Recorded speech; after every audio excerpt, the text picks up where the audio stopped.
Bonjour à tous et bienvenue dans la partie 2 de la couture de mon manteau. Et dans ce vlog, on va commencer la couture et explorer une recette de pain d'épices et je vous embarque en fin de vlog avec moi pour retourner au lac de Betmal pour le voir sous la neige. Mais pas seulement, j'avais aussi un shooting à faire mais ça vous en saurez un petit peu plus tout au long de la semaine.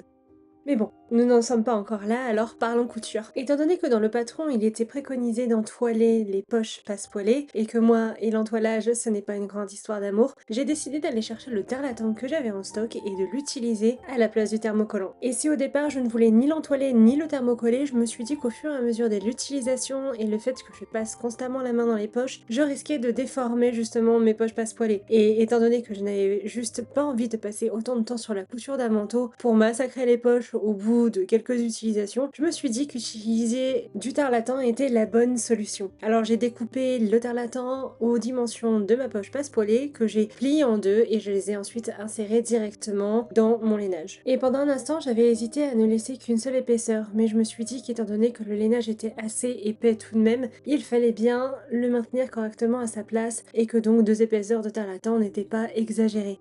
En plus, c'était mes toutes premières poches passepoilées, alors je n'avais pas envie de faire n'importe quoi, et j'ai préféré jouer la carte de la sûreté. Même si je m'étais déjà entraînée sur de la toile à patron, ce n'est pas la même chose que de coudre directement avec un lainage. J'ai ensuite bâti mes deux épaisseurs de tarlatan avec mon lainage pour qu'ils ne bougent pas au moment de la couture à la machine. Comme je vous l'avais dit dans le vlog précédent, j'ai bâti énormément pour l'entièreté de ce projet. Je crois que je n'ai jamais passé autant de temps à faire un point de bâti. Et j'ai ensuite assemblé les deux côtés des poches à la machine. Et quelque chose que je n'avais pas anticipé, c'est l'épaisseur au niveau du pli de la poche. Étant donné qu'il y a les deux épaisseurs de lainage, les deux épaisseurs de tarlatan, plus le biais en droit fil, forcément, arriver au bout, c'est un petit peu plus compliqué. Heureusement, j'ai une machine super qui coud extrêmement bien les épaisseurs, mais c'est quelque chose auquel je n'avais juste pas pensé, et j'ai eu peur de m'être trompée et d'avoir mis un petit peu trop de surépaisseur justement sur ma poche. Et en réalité, non, ça va super bien, donc n'hésitez pas à faire attention à ces petits points lorsque vous cousez.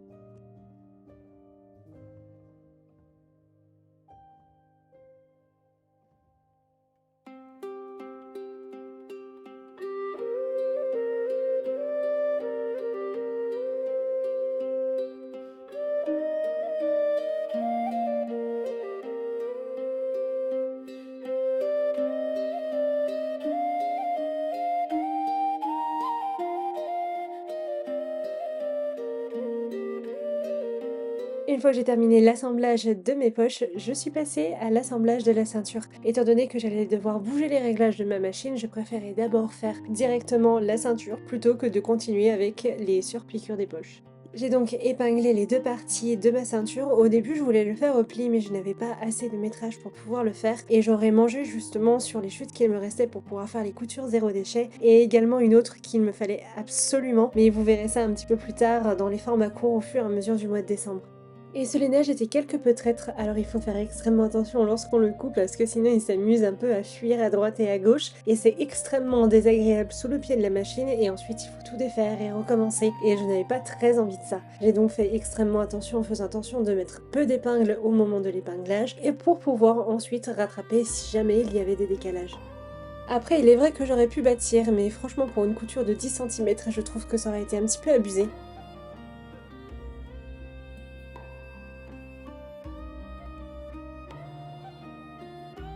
Et une fois ma couture d'assemblage terminée, je suis passée au repassage et étant donné que j'avais décidé de faire ce manteau dans un style tailleur, eh bien mon repassage a lui aussi été dans un style tailleur. Évidemment, je ne pouvais pas passer à côté.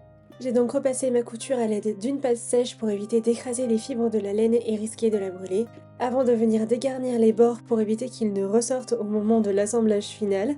Et puis aussi je trouve ça beaucoup plus esthétique, ça évite une surépaisseur au niveau de la pliure, étant donné qu'ensuite on vient assembler la ceinture justement par ce côté-là.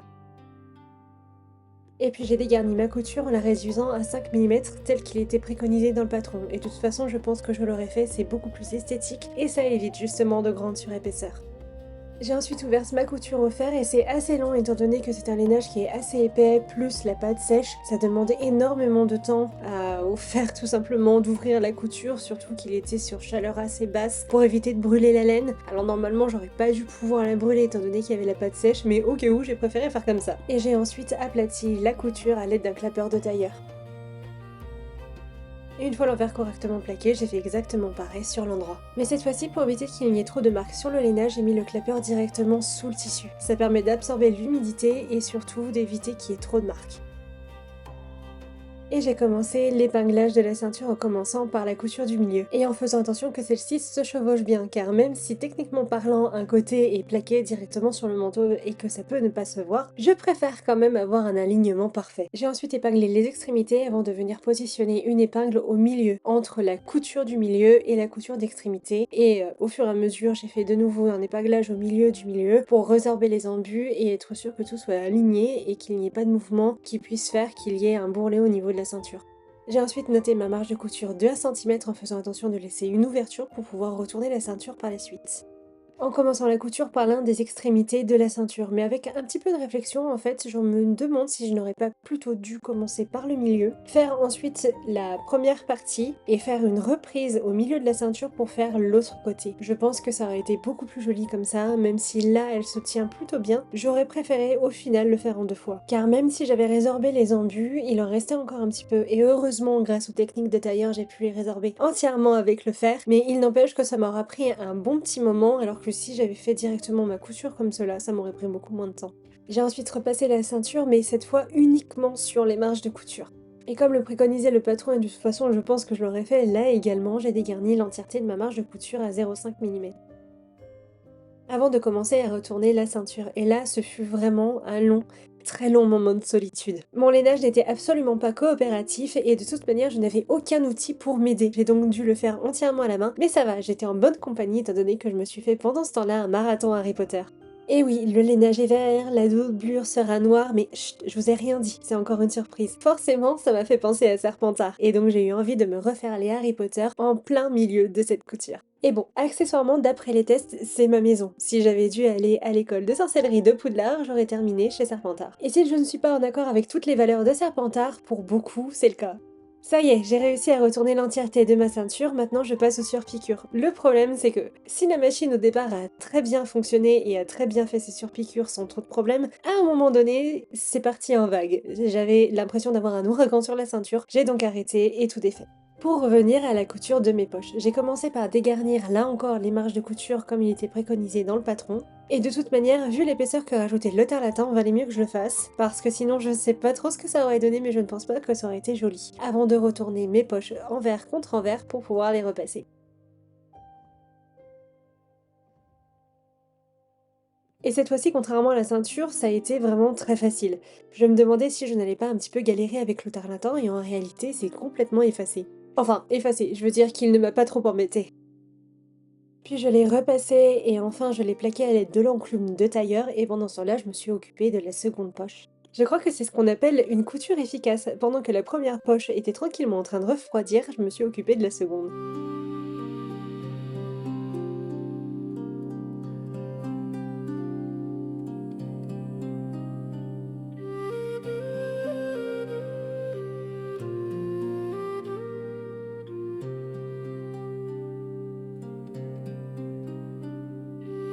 Et pendant que celle-ci refroidissait tranquillement, j'ai cousu les surpiqûres sur la première poche.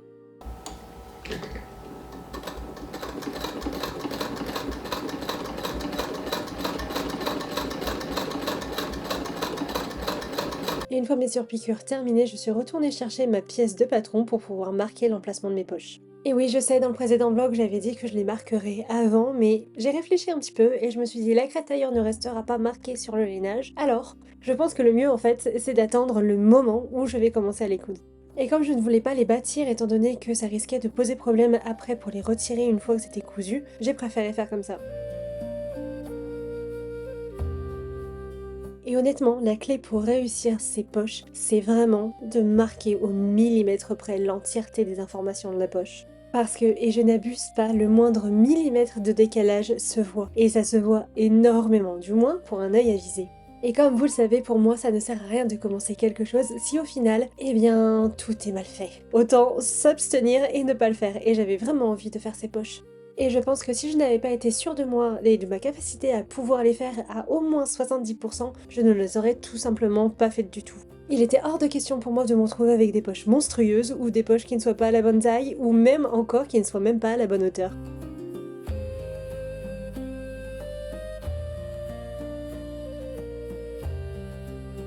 Et étant donné que j'étais assez nerveuse et que j'avais les mains qui tremblaient et que ce n'est clairement pas le bon moment pour coudre quelque chose d'aussi précis, j'ai préféré passer à la couture et à l'assemblage des 2 pièces de dos. Oui, parfois je suis encore une trouillarde en couture, mais je préfère encore prendre le temps d'attendre et de réfléchir et de re-réfléchir, mais surtout de me calmer, plutôt que de coudre comme ça tout simplement, et de finir avec quelque chose qui soit très très loin du rendu qui était voulu à la base. J'ai donc marqué mes manches de couture à la craie de tailleur avant de les épingler ensemble. Et toujours en faisant extrêmement attention à la superposition des 2 pièces pour éviter qu'elles ne bougent trop ensuite sous la machine. Ce lainage, il fallait le laisser respirer et surtout pas l'engoncer dans un milliard d'épingles.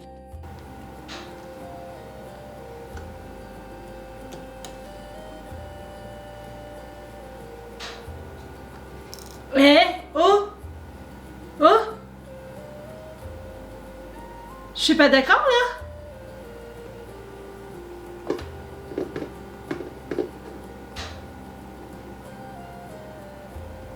Mystique?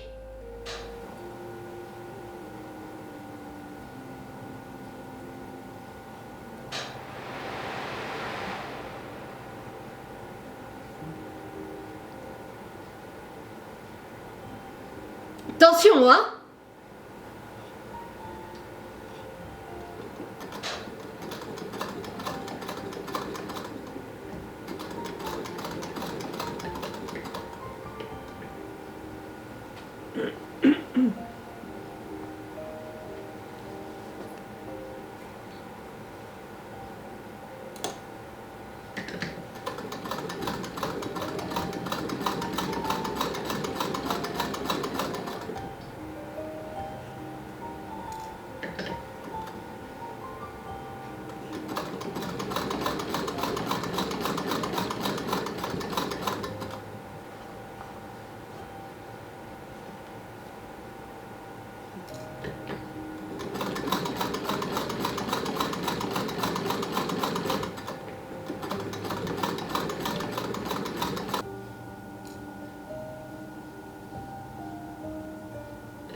Et une fois la couture terminée et la crise de jalousie de Mystique canalisée, je suis passée au repassage de mon assemblage. J'ai ensuite ouvert mes marges de couture sur un coussin de tailleur pour bien conserver l'arrondi qu'il y avait sur le haut du dos, et aussi pour faire attention étant donné que j'avais entoilé avec la crétonne de coton et éviter qu'il y ait des marques sur l'endroit.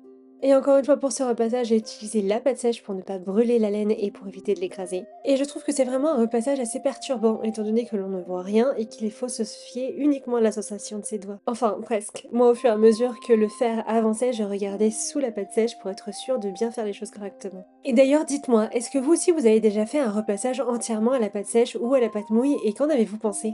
Et une nouvelle fois, j'ai utilisé mon outil de tailleur pour aplatir correctement mes marges de couture. Et ça m'a d'ailleurs pris pas mal de temps, étant donné que j'étais obligée d'attendre que la partie que je venais de repasser soit froide avant de continuer.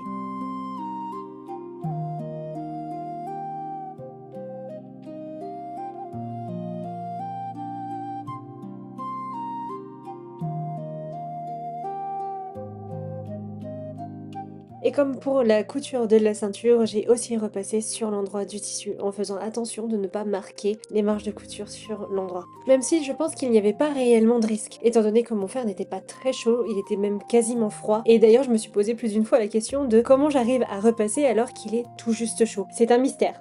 Encore un à ajouter à la longue liste des mystères en couture. D'ailleurs, dites-moi en commentaire quels sont vos propres mystères en couture, ça m'intéresse de les connaître. Peut-être qu'on en a un commun.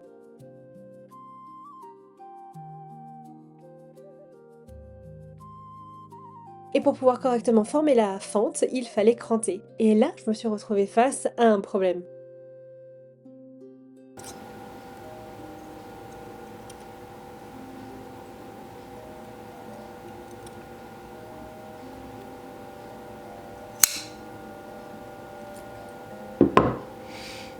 Voilà. Plus besoin de se poser de questions. Boum. Je m'en sers pas souvent de celui-ci parce qu'il est très lourd, il fait 500 grammes et ça me fait très mal aux mains. Mais là, clairement, celui-là, j'ai laissé les lames.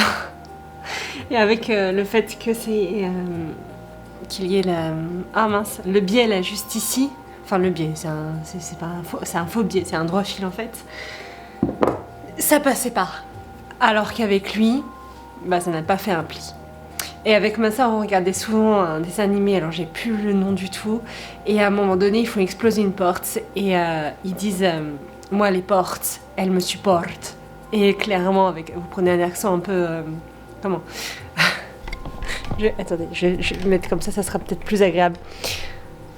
Clairement, vous prenez un accent slave ou russe, peu importe, et ça le fait.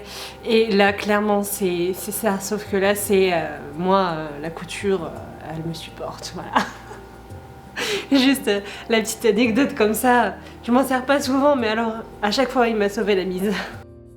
Et voilà, le problème est réglé. Et dans le patron, il était dit de bâtir le côté gauche, ou alors c'est le côté droit, enfin je sais plus. Toujours est-il que moi j'ai bâti les deux, je n'avais pas envie d'avoir un côté qui n'arrêtait pas de bouger et qui pourrait être assez encombrant au final. J'ai donc fait directement les deux pour éviter d'avoir trop de surcharge mentale par rapport à cette fente justement.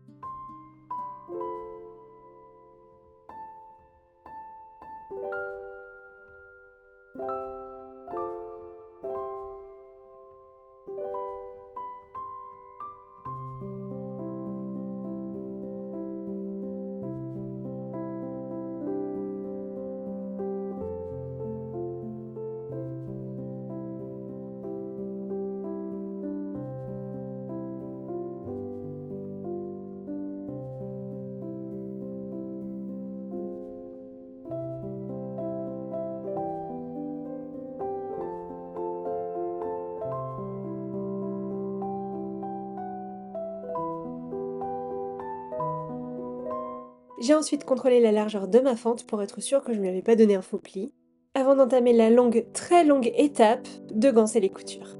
Étant donné que je n'allais pas les coudre immédiatement et que je n'avais pas envie de m'embêter avec 1 milliard d'épingles à risquer de me piquer, j'ai décidé tout simplement de bâtir l'entièreté des ganses. Et au passage, ça me permettrait de voir l'épaisseur que ça allait donner aux marges de couture. Est-ce que je n'allais pas devoir changer ma technique, par exemple en crantant directement les marges de couture? Au final, non, ça allait, alors j'ai gardé la ganse. Et bon, comme vous pouvez le voir, ce n'est clairement pas le plus pratique. Ganser une fois l'assemblage réalisé, je pense que c'est la dernière fois que je le fais, et la prochaine fois je ganse directement alors que les pièces ne sont pas encore assemblées. Mais je ne sais pas pourquoi j'avais peur que si je gançais au préalable avant l'assemblage, je risquais de mal coudre et que la ganse se voit. Je sais pas pourquoi, étant donné que j'avais fait en sorte que la ganse soit de 5 mm, donc normalement il n'y avait aucun souci, je sais pas pourquoi, tout simplement j'ai eu peur de ça. C'était assez bizarre en final comme réflexion, et la prochaine fois je ganse au préalable parce que clairement ça prendra nettement moins de temps, ça sera beaucoup plus pratique et en plus je pense que je le ferai directement à la machine, je gagnerai bien plus de temps. Et ne vous avais-je pas promis une recette de pain d'épices en début de vlog? La voici. Cette recette à la base est une recette médiévale que j'ai réadaptée. Étant donné que j'adore le pain d'épices mais j'aime très peu le pain d'épices sec, il fallait quelque chose qui soit moelleux et qui soit beaucoup moins sec que les pains d'épices habituels. Et j'ai aussi revu les doses d'épices, étant donné que je voulais pouvoir m'en servir aussi bien dans le sucré que dans le salé. Et clairement la douceur, la légèreté et le fluffy de ce pain d'épices vient de l'ordre dans lequel on met les ingrédients. J'ai énormément bataillé, cherché et calculé pour pouvoir avoir la recette parfaite pour que je puisse l'apprécier sans me dire que c'était beaucoup trop sec. J'ai donc commencé par faire chauffer le lait et le beurre ensemble, alors moi c'est du lait d'amande, ce n'est pas du lait de vache, avant de battre les œufs jusqu'à ce qu'ils soient mousseux. Et il faut vraiment qu'il soit bien battu, limite légèrement blanchi, c'est ce qui va apporter justement cet aspect fluffy au pain d'épices. Puis vient le miel et je n'ajoute pas du tout de sucre à cette recette étant donné qu'il y a déjà le miel et que c'est très bien comme ça. Il n'y a pas besoin d'en rajouter.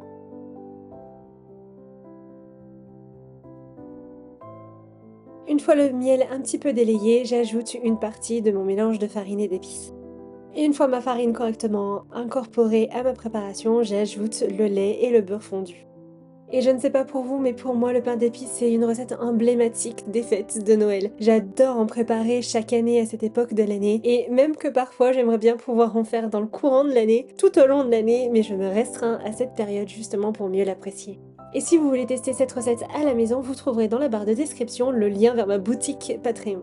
Je travaille encore sur le site internet, il n'est pas totalement prêt, et de toute façon j'ai encore 1 million de documents à faire. Étant donné que j'ai encore 1 million de déclarations à faire à l'État pour la CNIL et compagnie, donc forcément ça prend du temps. D'ailleurs c'est un temps dont je me serais bien passé de perdre. Et voilà, ma préparation est terminée, il est temps de la mettre dans un moule. Personnellement, j'ai choisi un moule à cake, mais vous pouvez aussi utiliser un plat rond, ça fera aussi bien l'affaire. Il faudra juste rebaptiser le pain d'épices en gâteau d'épices. Et voilà, maintenant il est temps de l'enfourner. Et une fois cuit, il ressemble à ça. Il est un petit peu bruni, mais ça c'est normal, c'est à cause des épices. Je pense que de toute manière, quoi qu'il arrive, il aura cette couleur-là. Donc ne vous inquiétez pas, il n'est pas bruni. Et je m'aide un petit peu pour le démoulage en passant un couteau entre le bord de mon moule et mon pain d'épices pour que ce soit beaucoup plus facile. Ou alors si vous êtes un petit peu moins impatient que moi, vous pouvez tout simplement attendre qu'il refroidisse.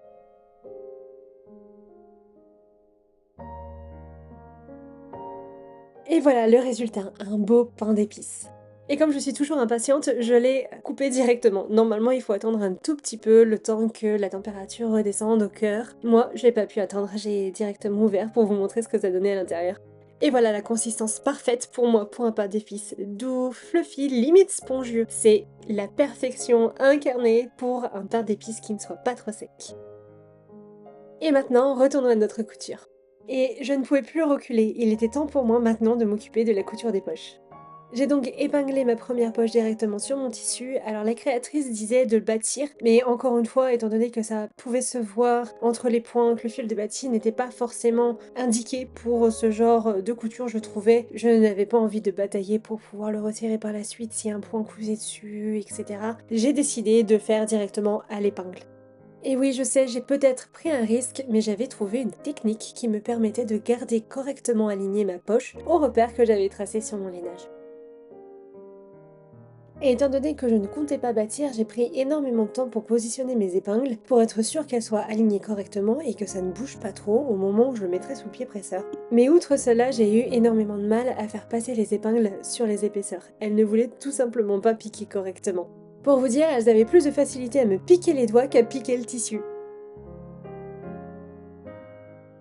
Et voilà, elles sont enfin épinglées. Il est maintenant temps de passer à la couture, ou presque. Mystique avait très envie d'un câlin. Mais un câlin comme elle l'avait décidé. Et moi, je n'avais pas compris que quelqu'un là voulait. Alors, forcément, elle n'était pas contente. Évidemment. Ça va pas être pratique, la mystique. Mais quelle idée. Hey, mais à quoi tu joues? Viens là. Viens là. Ah non, mais celle-là.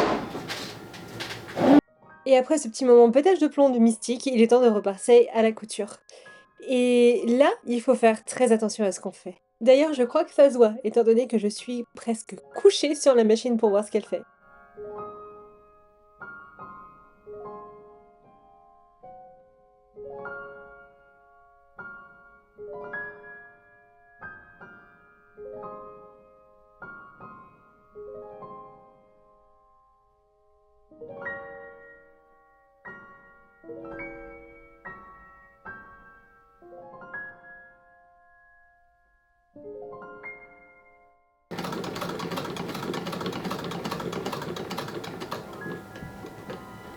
Bon, qu'est-ce qui se passe alors? Qu'est-ce qui se passe si on viole un cerveau violent? On verra.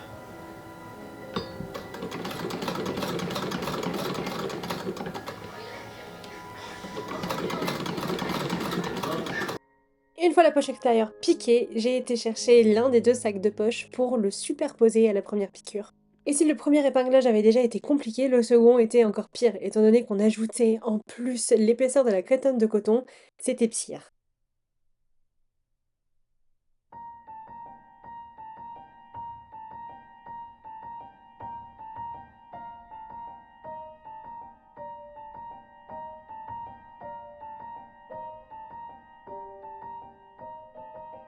Et pour m'aider, étant donné que je ne voyais tout simplement pas ce qu'il y avait en dessous du fait que j'avais posé le sac de poche, j'ai dû me servir de la pointe de mes doigts pour déterminer où exactement je devais positionner les épingles. Et c'est parti pour la seconde couture. Qu'est-ce qu'il y a? Est-ce que je vais avoir assez? Ouais. Tu crois que je vais avoir assez de fil? Non, pas sur le lainage. Mise pas sur le lainage. Voilà. Allez, on va voir si j'en ai assez. J'aime vivre dangereusement parfois. Peut-être un petit peu trop quand on voit ce que j'ai à faire. Allez.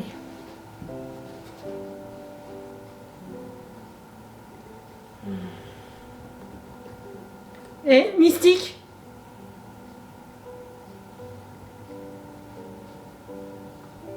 Bah alors? Ça veut dire quoi ça?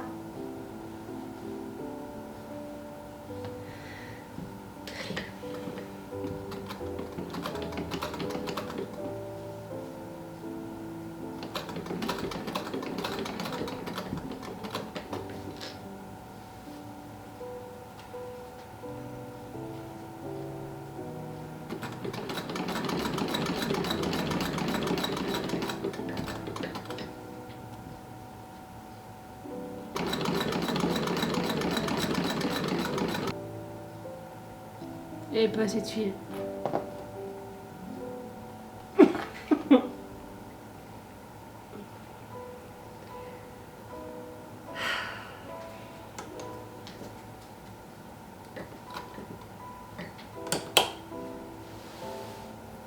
Je disais quoi? Vivre dangereusement? Mhm. Allez, on va rechercher une bobine. Et oui, si j'avais assez de fil pour terminer ma couture avec le fil supérieur, je n'en avais pas assez avec le fil inférieur. Et ça, je n'y avais pas pensé. Et d'ailleurs, vraie question, partout sur les réseaux, on voit des couturières qui disent continuer de coudre sans se rendre compte que la canette est vide. Comment vous faites? Moi je le sais tout de suite, la machine change de bruit, il y a quelque chose de différent dans le fait de tourner la manivelle. Est-ce que c'est parce que c'est une machine ancienne? Quoique, lorsque j'ai eu mes deux machines modernes, je le savais aussi. Comment vous faites pour ne pas vous en rendre compte? Ou alors, autre possibilité, c'est juste pour amuser la galerie sur les réseaux? En tout cas, n'hésitez pas à me dire en commentaire parce que vraiment je voudrais éclaircir ce mystère.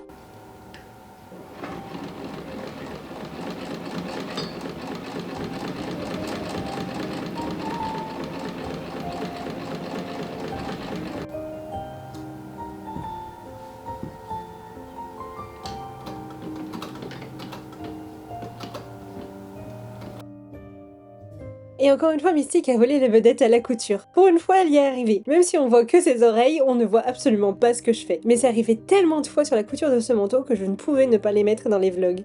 Au moment de faire le montage, j'ai découvert un nombre de plans incroyables où elle était devant la caméra. Et quand j'ai enfin fini par me rendre compte qu'elle était devant la caméra et que vous ne pouviez rien voir, j'ai été la chercher et j'ai fait un plan beaucoup plus serré. Après avoir assemblé la première partie de ma poche, j'ai assemblé la seconde au tissu. Et cette deuxième partie aura été beaucoup plus simple, étant donné qu'il n'y avait pas d'épaisseur et même je dirais de surépaisseur, c'était beaucoup plus simple pour moi de la coudre sans trop stresser. D'ailleurs, je vous l'avais dit en story à ce moment-là, mais je ne l'ai pas encore dit dans le vlog, mais pour coudre la première poche, il m'a fallu 4 heures. J'ai mis 4 heures à la coudre entièrement tellement j'avais peur, mais surtout, il y avait une étape que j'avais pas très bien compris et que je cousais un petit peu bizarrement. Mais ça, on reviendra un petit peu plus tard.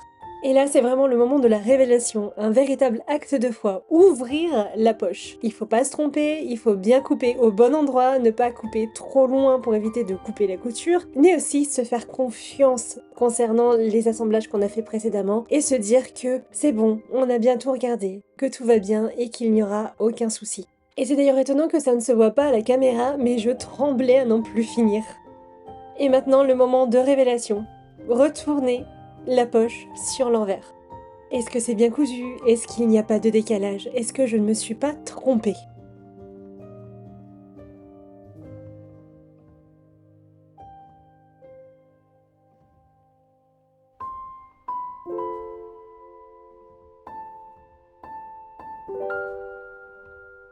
Et le verdict, non, c'était bon, je m'étais pas trompée.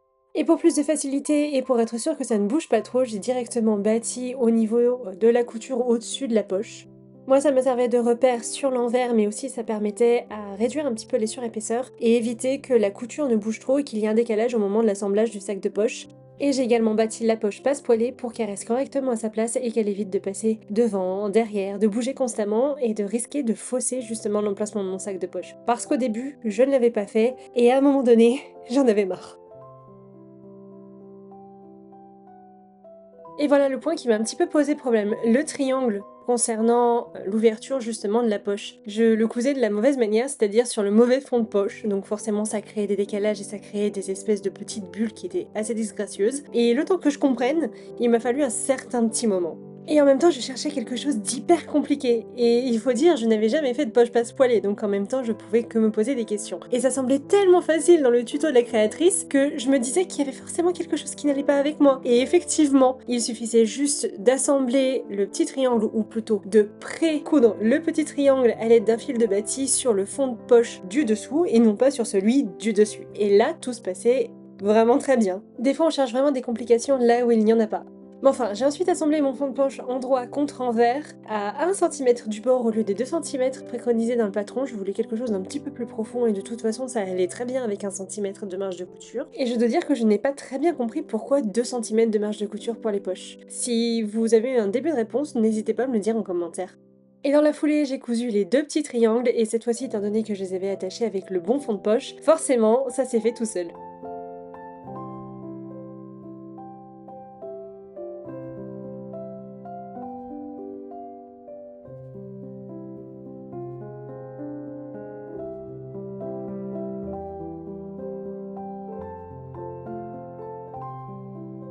J'ai ensuite surpiqué ma poche extérieure pour la maintenir à sa place, et là encore je m'attendais à un petit peu plus de résistance de la part de ma machine, étant donné qu'il y avait les 2 épaisseurs de lainage, les 2 épaisseurs de tarlatan, l'épaisseur du lainage extérieur, plus les 2 épaisseurs de crétonne de coton qui formaient les sacs de poche. En réalité, absolument pas, elle a cousu à la perfection.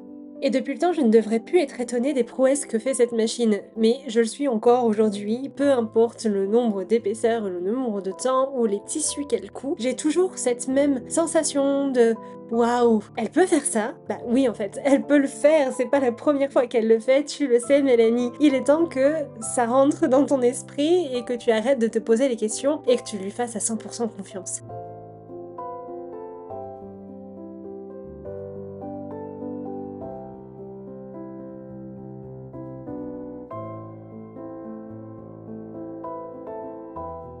Et une fois la couture de ma poche terminée, j'ai passé un petit coup de fer pour la plaquer correctement et lui faire garder sa place. Et bon, je sais pas si vous le voyez, mais malgré tout le soin que j'y ai apporté, il y a un léger décalage d'à peine 1 mm. Je sais pas si vous allez le voir, mais moi je le vois et ça m'énerve. Et une fois l'assemblage de mes poches terminé, j'ai commencé l'assemblage de mes 2 devants avec le dos.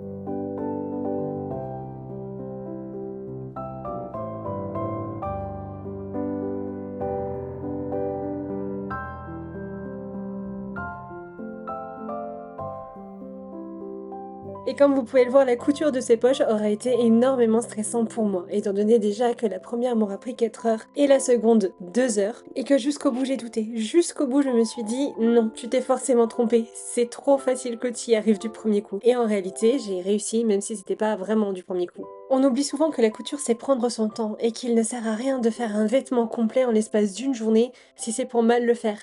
Vaut mieux prendre son temps, quitte à passer 4 heures sur une poche, plutôt que de le faire en 30 minutes et que ça soit ni fait ni à faire, et juste il faudrait recommencer de A à Z et parfois c'est impossible. Recommencer une poche passe-poilée, ça veut dire recommencer l'entièreté de ce qu'on vient de faire, c'est-à-dire recommencer à zéro, redécouper dans le lainage la pièce maîtresse, donc là en l'occurrence le devant, recouper et refaire les poches et recommencer depuis le début. Et dans un montant tailleur, ça veut dire aussi recommencer tous les points tailleurs. Donc forcément j'ai préféré prendre énormément de temps sur les poches et faire en sorte de ne pas avoir à tout refaire, et en plus il aurait fallu que je recommande du lainage et je n'avais vraiment pas envie de le faire. Après tout, la couture n'est pas une course à celle ou celui qui produira le plus de pièces par an ou par semaine ou même par jour. Parce que sinon ce n'est plus de la couture à la maison, ce n'est plus non plus de la passion, c'est tout simplement l'imitation de la fast fashion.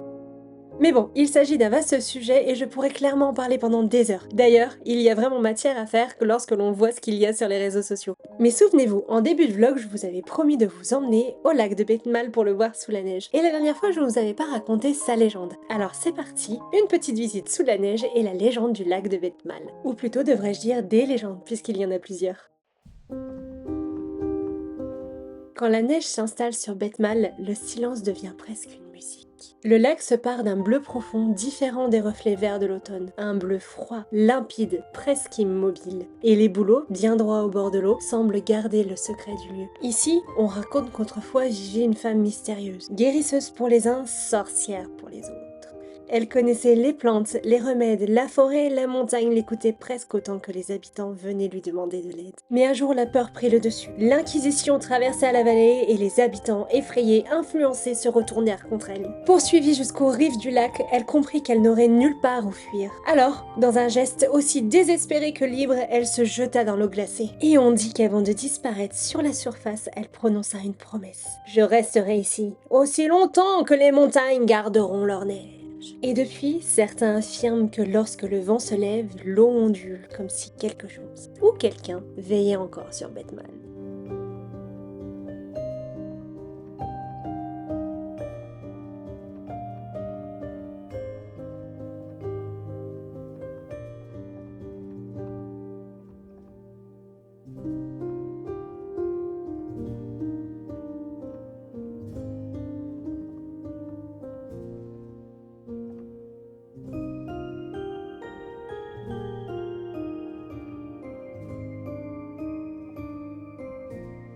Mais la femme du lac n'est pas la seule à murmurer son histoire, car les pierres et les arbres de Bête Mal, eux aussi, ont leurs secrets.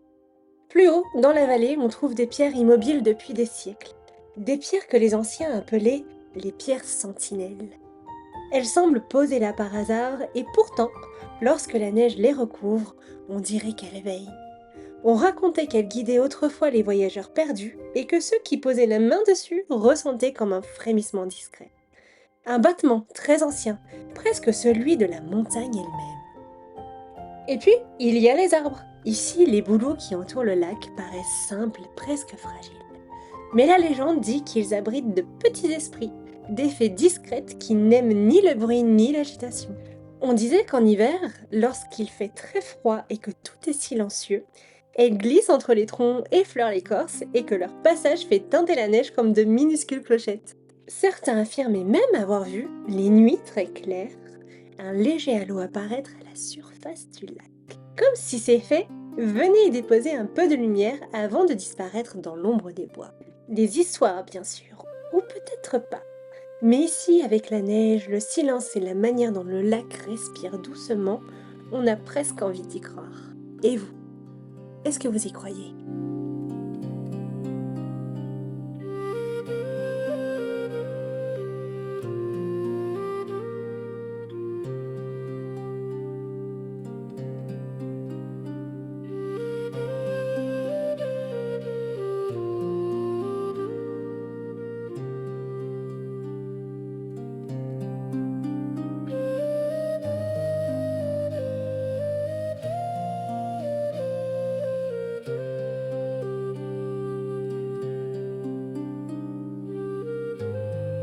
Allez, moi je vous laisse avec ces pierres qui ont sûrement bien plus d'histoires à raconter que moi. Je ne prétends pas être la meilleure des conteuses, loin de là, mais si ce petit récit vous a fait sourire, ou même si vous l'avez trouvé un peu étrange, n'hésitez pas à me le dire dans les commentaires. Et si vous avez aimé, je serais ravie de le savoir aussi. Ah, et pour ceux qui ont aimé la petite touche gourmande dans cette vidéo, la recette du pain d'épices est disponible sur Patreon, le lien est juste en bas dans la description. Il vous redirigera directement vers la boutique. Sur ce, je vous laisse profiter de ces dernières images, la neige, le lac, les pierres et tout ce que la vallée a à nous murmurer. Je vous dis à la semaine prochaine pour continuer la couture du manteau, et si cette parenthèse au lac vous a plu, n'hésitez pas à liker, commenter, partager et à la booster si le cœur vous en dit. À bientôt!